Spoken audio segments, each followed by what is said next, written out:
This is Ready Set Reiki, a podcast about Reiki and all energy work, from the curious beginner to the seasoned master teacher, welcoming all systems, all lineages, and all levels. Reiki is a journey and not a destination. And on this Ready Set Reiki journey, I refer to myself as a guide. So I'm Tracy Inscore, and this is Ready Set Reiki. Hello, beautiful listeners. Welcome. This is Ready Set Reiki. And what a glorious day it is, because my amazing guest has, in my opinion, one of the best names ever. Of course, her name is Tracy Inscore. So let me introduce her. I mean, us Tracys need to stay together, and especially it's spelled, in my opinion, the right way, right? Now, she has practiced land use and environmental law in California for the past 16 years, in addition to still practicing law part-time at one of the fastest growing large law firms in the United States. She is also a holistic energy practitioner specializing in burnout prevention to recover for fellow lawyers, as well as providing support for law students and recent law school graduates. Having personally experienced burnout firsthand and many unsuccessful attempts to fix it, Tracy found that emotional freedom technique, or EFT, more commonly known as tapping, was the missing link in her own recovery.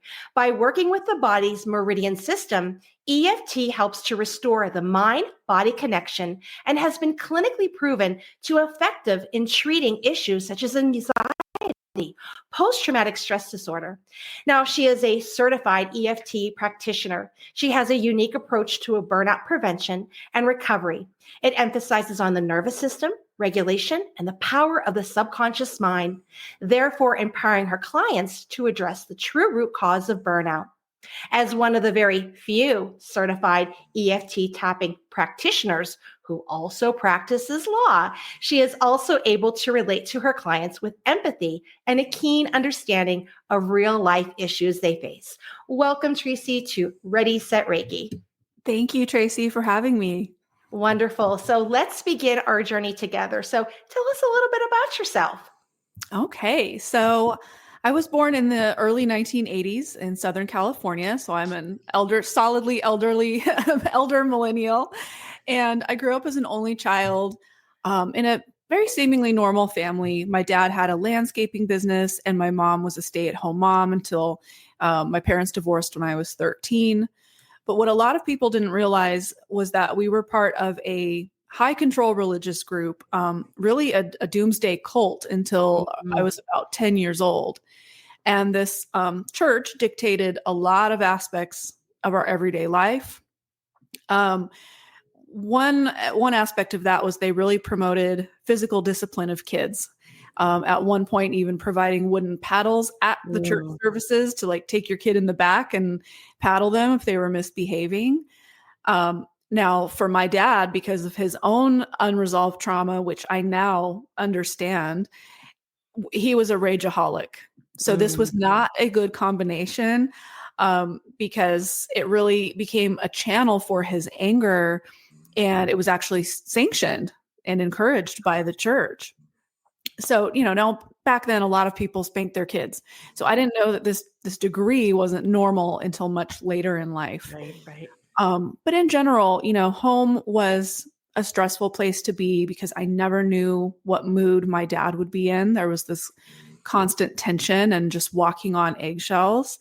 And I mention this because of the nervous system work that I do with my clients every day. I can see now how this really set the stage for me being in just this chronic state of fight or flight before I even knew what that was.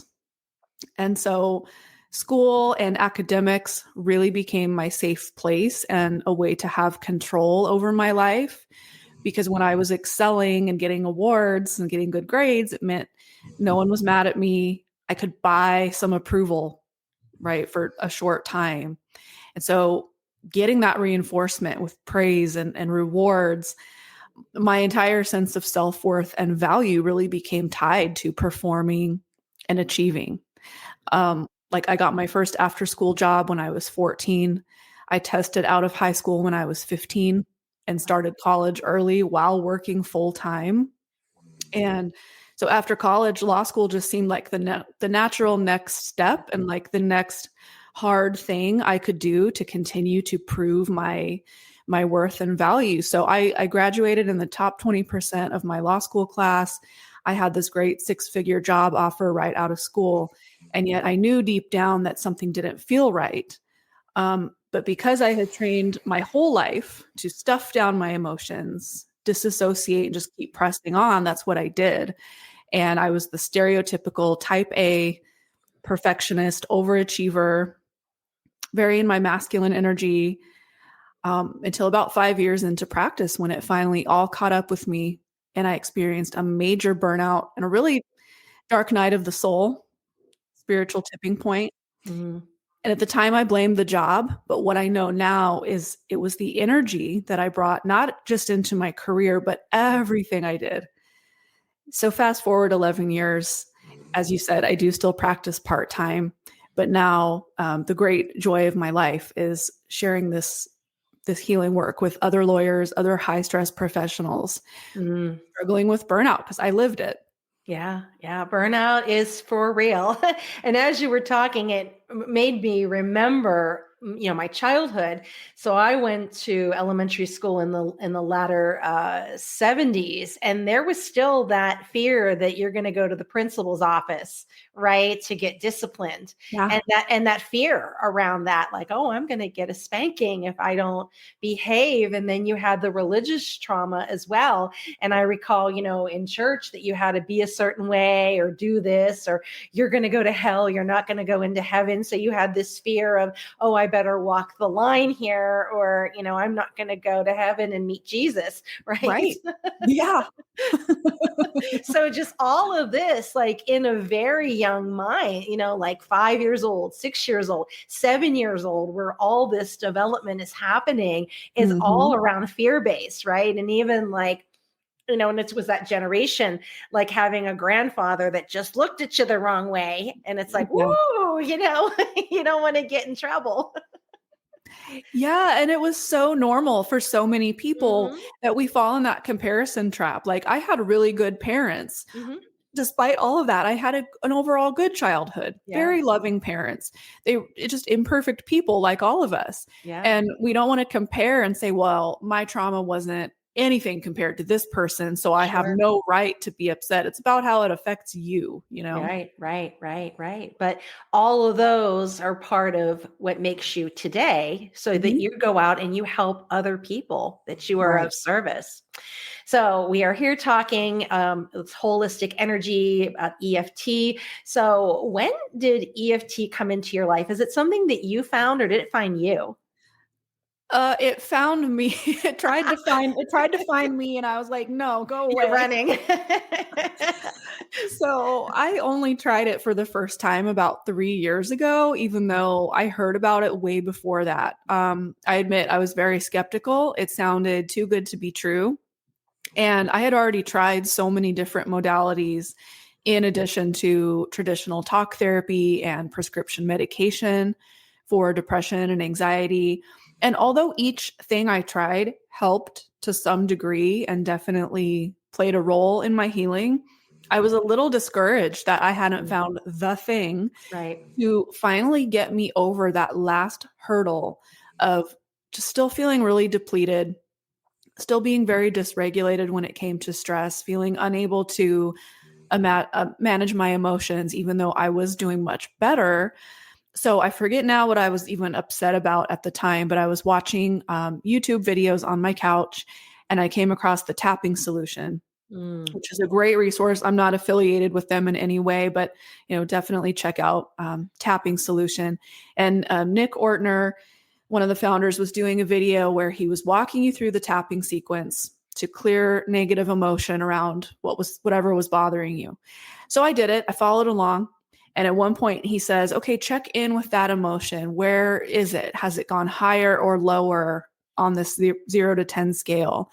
And I'm just tapping and I'm like, it's gone. Like, what the heck? Like, yes, I can still remember what it was, but I no longer feel that physical activation or that like emotional charge to it. It's like I can just calmly observe it and be neutral. And something really clicked for me, that what I had been missing all these years was the somatic piece. I had been so in my head trying to rationalize and force up here these changes in my brain and completely neglecting the connection with my body. So Right. I continued tapping on my own, very quickly realized I need to share this with as many people as possible. And I had a unique ability to bring this to the legal profession, with that credibility of being an attorney who knows firsthand what it's like. Yes. So Beautiful, beautiful. So in Reiki, there's a lot of misconceptions because it's energy work. And I say that, EFT is very similar to Reiki. It's the touch, right? It's moving energy. So as you're out doing this and working with others, especially in the legal field here, very serious, right? Facts, right? Statistics, things, right? You're, fighting for your clients and cases, and you have some of these challenging cases ahead. What are you finding the misconceptions that people are coming to you with regarding this? So it's not so much a misconception, but I'd say that it's still just not very widely known about.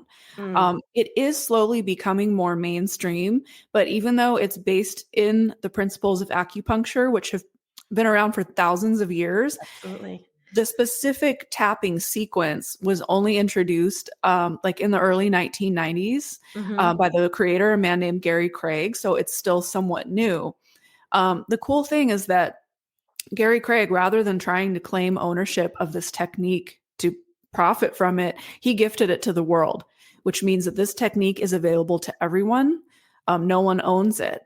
And so although there are definitely benefits to working with the practitioner, this is intended as a self-healing technique that you can do anytime, anywhere, without needing to make an appointment or like rely on anyone else. And so, just like you, Tracy, I also consider myself a guide and a teacher rather than a healer, because I'm teaching this technique to my clients so they can do it themselves. Right. I'm just guiding them to awaken the healer that exists within all of us. And so another question I'll get a lot is whether, as a practitioner, I'm physically tapping on you as the client. And the answer is no, you're tapping on yourself as I guide you through each point, which means the sessions can be done online via Zoom from anywhere in the world. And you're completely in charge of your own experience, which is great for people who might not be comfortable with physical touch. Right. I know I found it. I stumbled on it it was like probably 2003. There was a gentleman that I think it was a little video he put up, and I was doing it then as part of it. And I keep coming back to it from time to time. But it's a wonderful modality, especially those like Reiki. You can do it on yourself, but if you're going to a practitioner and they're hovering, that may not feel comfortable for some. If they have that post-traumatic stress, or they've had some type of trauma where they're not comfortable in that situation of, laying down on a table or sitting down on a chair, that you're taking control over that, and saying affirmations. So it's just a wonderful, positive thing to bring to someone to learn. It's a wonderful skill. So you're out helping others, being of service. But what has been a challenge or struggle you have faced in your own healing journey? Oh, there's so many, but probably being stubborn and getting in my own way, Oh, yes. refusing to try things out of fear, mostly fear of disappointment, and not being willing to release control and surrender. I'd say that's one aspect, and then the other is overcoming my people-pleasing tendencies that I relied on my whole life to feel safe, and then essentially having to deconstruct this life that I created from a place of misalignment. So like I was very hesitant to blow up this life that looked perfect on paper and offered so much security, not just career-wise, but also in my relationships, which involved getting a divorce, a second divorce, and ending a marriage that wasn't bad, but where there was just a lot missing. Right. And realizing that it doesn't have to make sense to anyone else. All that matters is how my life feels to me, because I'm the one having to live it. Beautiful. And of course, you have the EFT to help you with those, right? For Exactly. people pleasing. So it can be anything that you're working on, correct? So say like, um, you need more courage. You can tap Hmm. for courage, right? You can tap Yes. for the people pleasing stress. So you don't have to always use it when it's the stress. And, even using it every day, with Reiki, we say, try to do it every day, just for today, and use Mhm. these principles of it. So that way, when these big things come up, the big waves there, you're ready and you can bring that tool and skill into action. Exactly. So, when it is time for you to get an energetic tune up, what qualities do you look for in either an EFT practitioner or a holistic energy practitioner? Oh, and I do. I trade sessions with a wonderful fellow practitioner every week, in addition to tapping on my own. Um, I would say the most important thing is to find someone who specializes in the area you're wanting to work on or who has a similar lived experience. Um, the most important thing, though, I think, is just feeling very comfortable with that person to be completely honest and to be able to share anything that might come up for you, because you're going to be very surprised what emotions and memories start coming up as you're sending those signals of safety through your body. So sometimes the issue you show up to work on isn't what even ends up coming out in the session. But overall, yeah, just look for someone you feel really comfortable with. That might mean trying a couple different practitioners. Beautiful, beautiful. Mhm. So, what advice would you give to someone who's listening to this right now and they're in the corporate world, or they're an attorney, or they're in medicine, whatever they're doing, and they feel the calling to do this? What advice would you give someone who wants to enter this spiritual work, enter, this tapping EFT? Yeah. And I think the advice is the same whether you're looking to just do this for your own benefit or whether you want to help others as a practitioner. And that is to stay in a place of curiosity. If we think of the vibrational scale, I think curiosity usually isn't listed on there, but it is a Mhm. great place to be because it's pretty neutral. Yeah. It's kind of just in the middle, and it allows us to be open to different possibilities. So instead of, don't look at yourself as someone who needs to be fixed or seek to banish or disown these undesirable parts of you.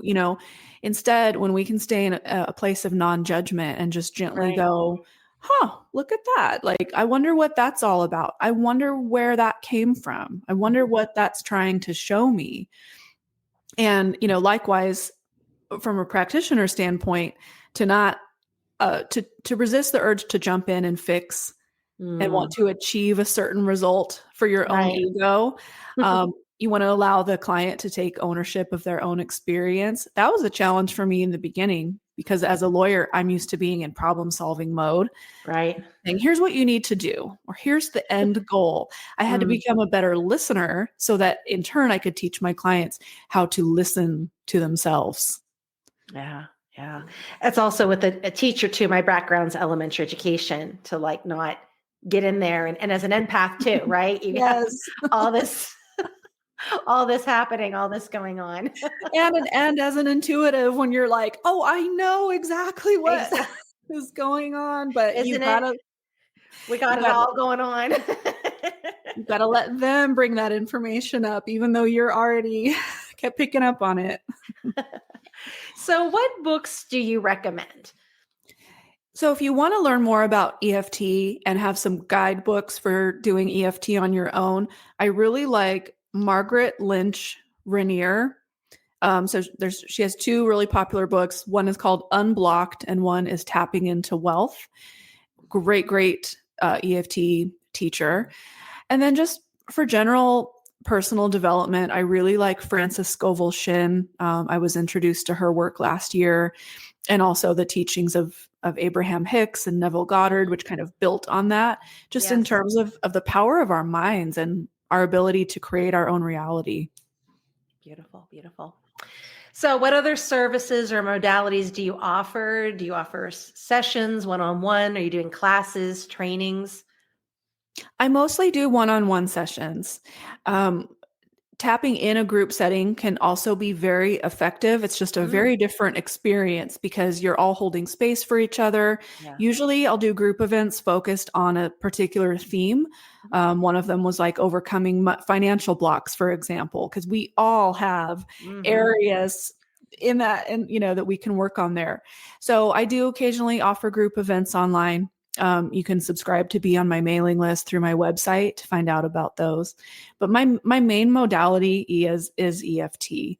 I'm also certified in neuro linguistic programming, NLP. Oh, So I will sometimes infuse elements of NLP into my sessions, but I find EFT to be just so dang effective that probably 80 to 90% of the one-on-one sessions, we're actively tapping. sure. That's your Yeah. calling. Yeah. So where can somebody find you? Online, in person? What if they're listening to this and they're like, yes, she is it. She is my guide. So my website is tapoutburnout.com. That's all one word. And I'm also on LinkedIn as Tracy Inscore and Tap Out Burnout on Instagram. Beautiful. Well, Mhm. that ends the first part of our journey, and I'm going to guide you right on to the next part. These are questions from social media. So here we go. Awesome. Number one, we're talking about EFT tapping and how does it work? Can you kind of help us? Give us an example of like maybe a tiny little session? Sure. So EFT or tapping, as the name implies, involves light fingertip tapping on certain meridian points on the head and upper torso in a specific sequence while we focus on an emotion or a memory or a problem. So it is based in traditional Chinese medicine and that core premise that everything is energy, that all negative emotion is caused by energy blockages within the body. So we're vibrational beings. Every emotion, every experience carries a certain vibration or frequency. We're like little sponges. And so our body's like this living, breathing record of everything we've ever experienced. And sometimes, just like a vinyl record gets scratched and won't play properly anymore, our emotional experiences can do the same thing within our body. And we find ourselves being triggered by things, feeling that emotional charge, having a physical reaction when we think about a past event. And so the meridian system is like an energetic highway running through the body. I live kind of near LA, so I'm just thinking of like LA traffic. Right. It's Of course. just Yes, I've suck. driven in LA. And so tapping allows us to restore the proper flow of our life force energy, of our chi, through those meridians. So there's 12 main meridians. Each one corresponds to a specific part of the body. And when there's any sort of blockage, that's when physical ailments and illnesses and the emotional issues start to happen. The idea is there's always a root underlying emotional cause to anything that's showing up for you physically as well. Um, Acupuncture, traditional Chinese medicine, was way ahead of its time Mhm. in identifying the meridian system, which kind of represents the framework of the nervous system as we know it in modern Western medicine. So most of us are familiar with the meridians because of acupuncture, which, as you know, involves placing needles at certain points to get that stuck energy flowing properly again. So fortunately, with EFT, we've identified certain points on the head, the upper torso, that are especially useful for dealing with emotions, and found that with just applying light pressure or tapping on these points in a specific sequence, we can essentially get the same result as acupuncture, but without needles. Beautiful. And those that are just joining, what does EFT mean? That's the short version of it. Mhm. Oh, yes. It stands for Emotional Freedom Techniques. Beautiful. So Mhm. the way that I learned it years and years ago was just tapping and saying, I am financially free. And I would do different affirmations for each tapping. Mhm. Correct.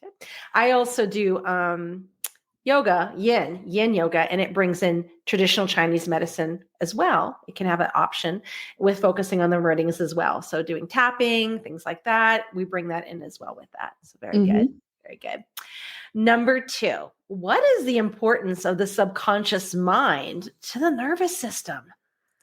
Okay, yeah. So I'm going to nerd out this. I love this stuff. So we kind of have to understand the nervous system, which is, in a nutshell, our body's command center, our brain, spinal cord, neurons.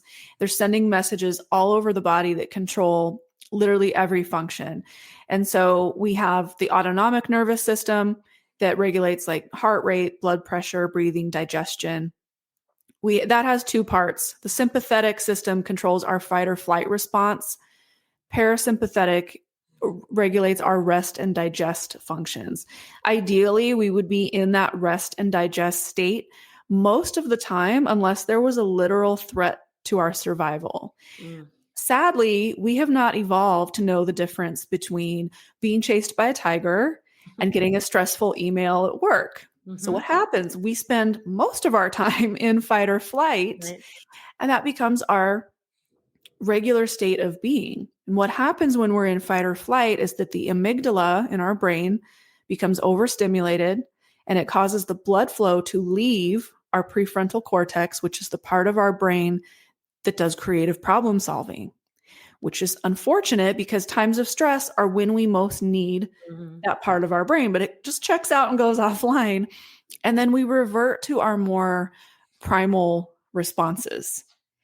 Our body produces adrenaline and cortisol as part of our survival instinct. But in the case of burnout, this can actually become a chronic state where we're constantly pumping out these chemicals because our body literally thinks it's under attack.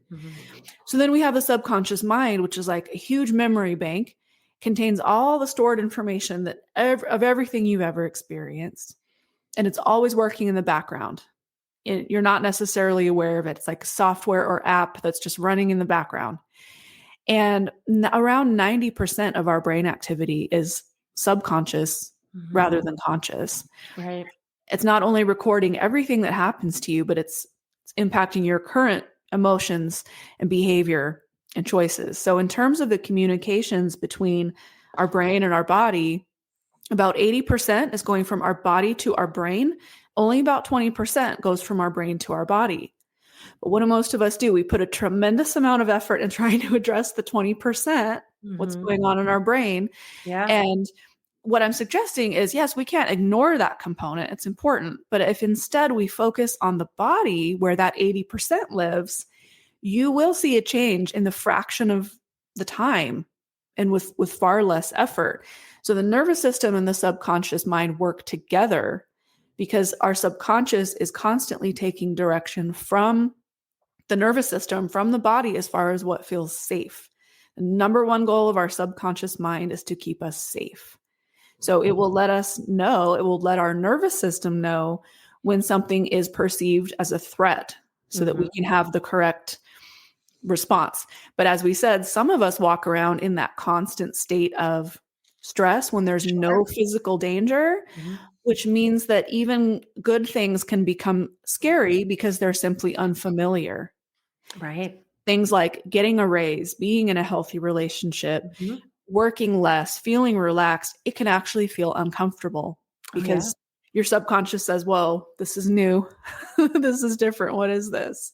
Right, right. I was watching someone's reel and she put in there that her nervous system doesn't know the difference that she's being chased by a bear when she's actually like watching her daughter in a competition. It was that same level of stress.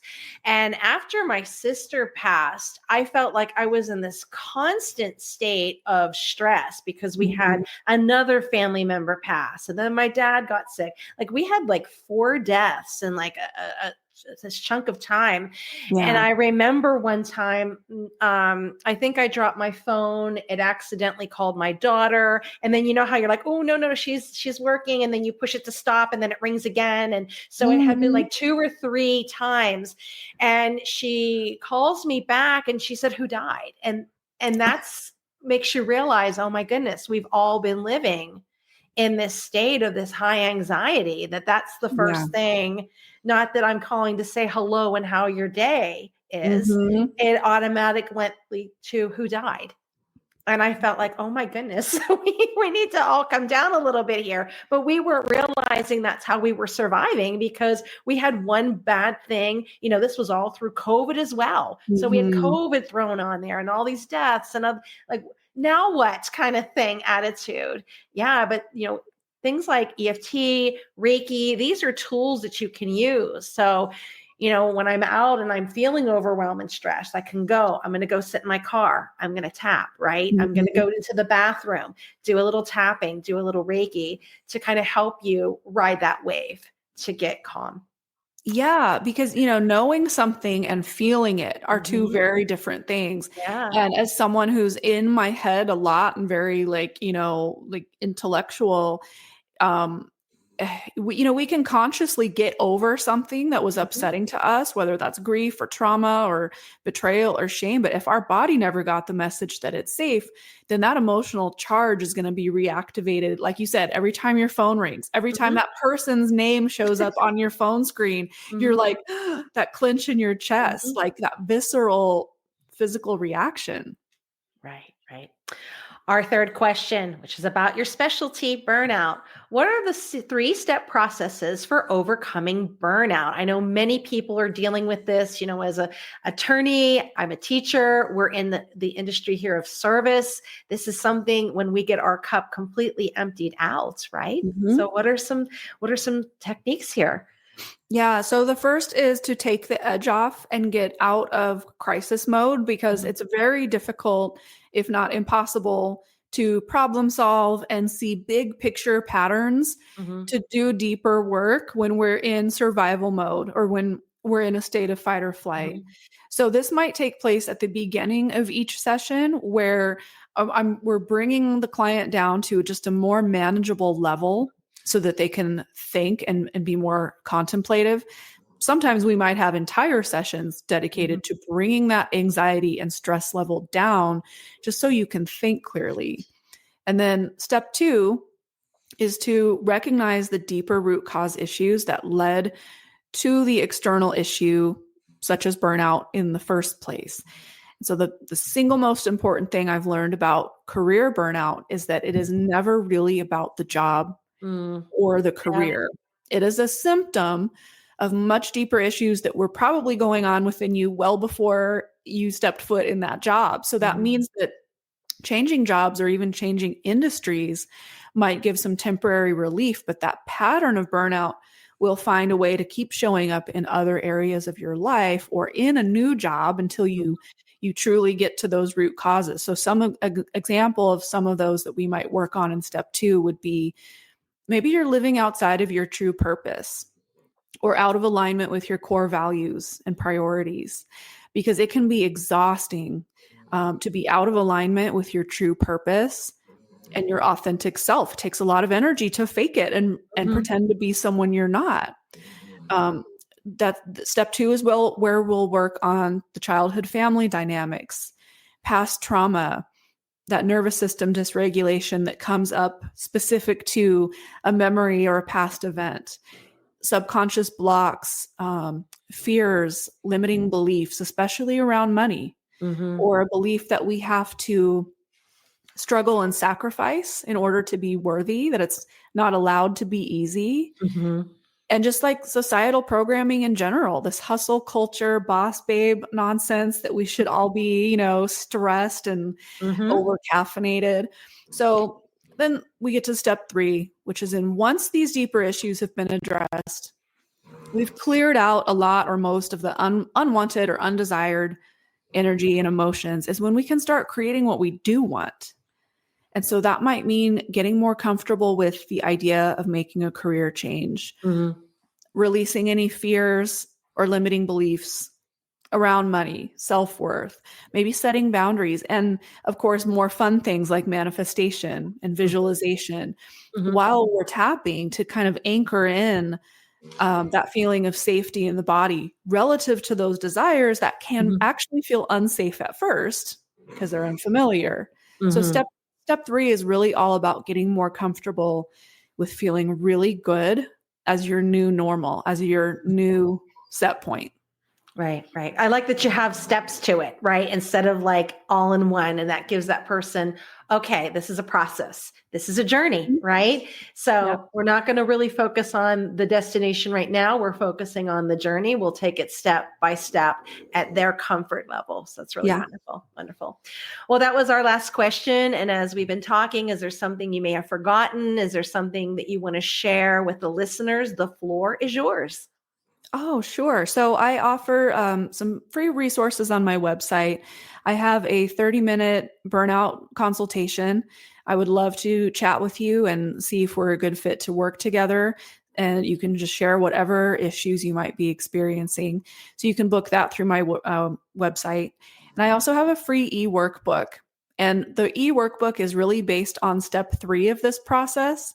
You might be thinking, well, I can't go out of order, but actually, I find that some clients, it will give them that motivation to see, okay, this kind of blueprint of their life and where they've been and where they want to go. And so that addresses your life purpose, your mission, your values, and your priorities to help you even just identify what those are. I was in my late 30s before I realized I had never really sat down with those things for myself. So this is just a guide to help you do that. So that's available for free as well. And I think, Tracy, I shared with you a link for your listeners to have a Mhm. special discounted rate for a one-on-one session with me as well. Beautiful. And what was the website again for our listeners? That's tapoutburnout.com. Love the name. I love it. Thank you. Beautiful. Well, thank you, Tracy, for taking time out of your very busy schedule to come along this journey with me. I really do appreciate it. Thank you, Tracy. I appreciate you. Wonderful. And it's always wonderful to meet again another Tracy to connect. Yes. All right. Thank you, my wonderful listeners. I'm Tracy Seawright. If you are interested in your question being featured on the podcast, reach out www.readysetreiki.com. Here we go. And that's Ready Set Reiki.